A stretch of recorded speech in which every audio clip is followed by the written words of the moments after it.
Pangulong Ferdinand Bongbong Marcos Jr. Hinamon ng kanyang manang. Hinamon ni manang Senator Amy Marcos na itama ang makasinungalingan di umano ni Ramil Madriaga. Sinabi niyang sinungaling si Ramil Madriaga, wala daw term sharing ni Pangulong Bonget at VP Sara. Alamin natin ang detalye mula kay Aris number 28, Raymond at Paz. Please come in, Raymond. Mayor, hinamon ni Senador Amy Marcos ang kanyang nakababatang kapatid na si Pangulong Bongbong Marcos na magsalita ito hinggil sa mga umano'y kasinungalingan ni Ramil Madriaga. Ayon kay Marcos, magkasama sila nung panahon na nakikipag o nangyayari ang mga pag-uusap tungo sa 2022 election. Sabi ng senador, kung walang kinalaman ang Pangulo sa nangyaring paninira kay Vice President Sara Duterte, ay dapat lang ito magsalita. Hindi niya dapat hayaan ng mga politiko na gumagamit sa mga kasinungalingan ni Madriaga. Sa Kamara de Representantes, inilahad ni Madriaga na may napagkasunduan o manong term sharing sa pagitan ng mga Marcos at Duterte. Kaya ngayon nag-iingay ang mga Duterte ay dahil hindi tinupad ang nasabing kasunduan na itinatanggi naman ni Senador Amy Marcos. Narito si Senador Amy. Bongbong, Pangulong Marcos, alam mo ang katotohanan. Andun ka, magkasama tayo. Kung hindi mo ito ipinag-uutos, walang dahilan para hindi mo itama ang kasinungalingan na ito.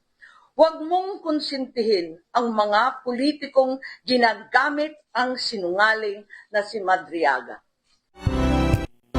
Si Senador Amy Marcos, ito si R.H. Fuente, Roy Matapaz para sa DCR, una sa Pilipinas, una sa Pilipino. Walang reaksyon si Senator Amy dun sa sinabi ni Attorney Paulo Panelo Jr.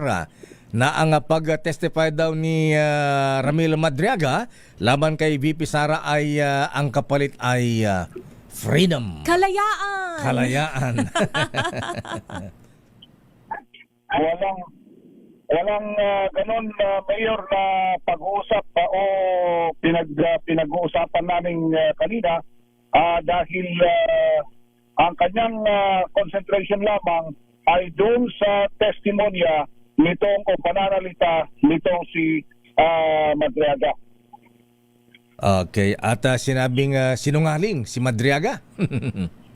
Yun lang ang pagkakasabi niya ngayon na may sinungaling daw itong si Madriaga.